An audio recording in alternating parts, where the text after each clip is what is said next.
So just want to bring out your prophetic word of the week. Basically, God has told me that many of y'all are right there stuck in one stage. And the reason that is being this stage that you're stuck in is the transition stage. So you feel that change coming. You know something new is on the horizon. You know that God, what He has promised you is right there on the other side. But somehow you can't step out of this stage. It seems like a form of stagnancy, and you're wondering what is going on.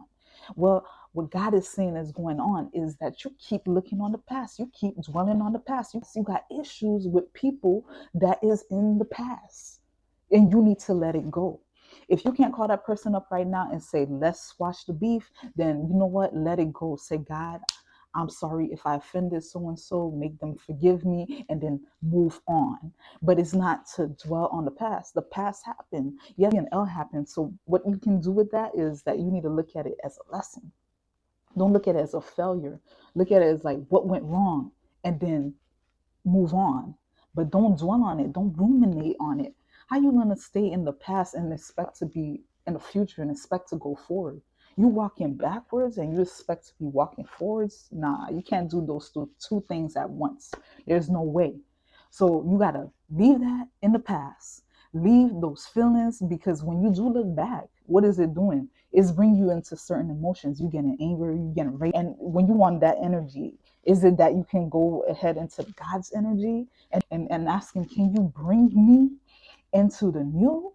There's no way. He's not going to do that for you. He's not going to reward you for that stubborn behavior. He's going to reward you when He sees that you've been diligent in what He is telling you to do, when He sees that you have sacrificed what you are feeling in regards to the past and turn yourself towards the future and say, Lord, I'm ready for the new. That's when He's going to give you new. And I'm telling you, many of y'all are on the precipice. You're right there.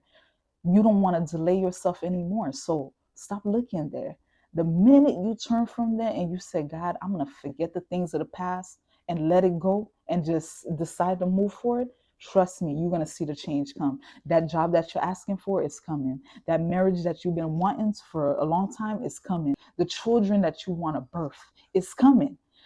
But you got to stop looking towards the past. You got to look towards your future. Okay? Because even in the Bible, He tells you don't dwell on the past. You want to know where?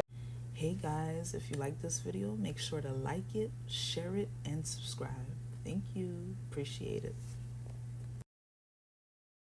Isaiah chapter 43, verse 18 through 19, he says, forget the former things, do not dwell on the past. See, I am doing a new thing.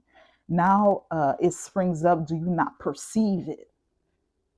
Just look at that word right there. I'm doing a new thing that is springing up, do you not perceive it?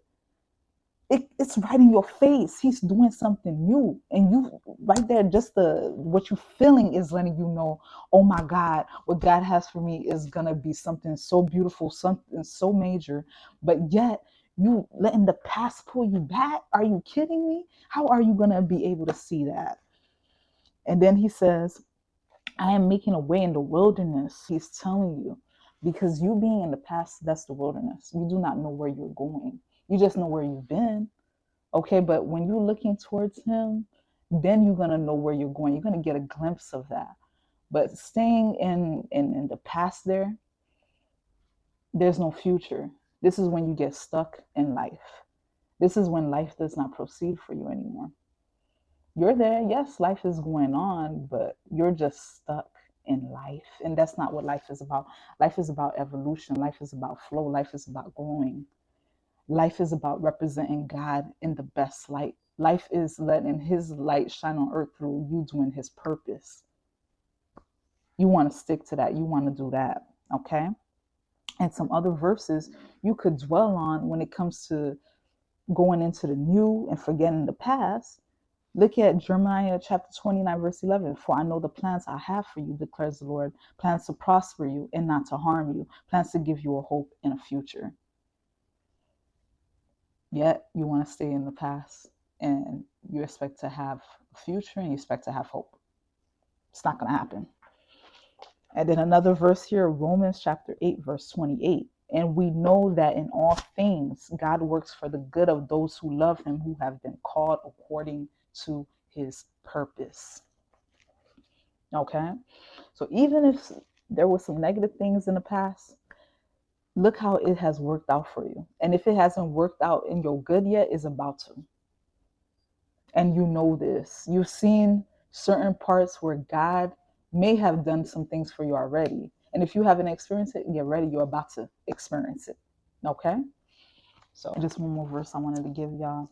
It's Ecclesiastes chapter 3, verse 6. It says, there is a time to search and a time to give up, a time to keep and a time to throw away. Take good heed to this word right here. So that's what I wanted to tell you guys. God bless y'all. Have a blessed day.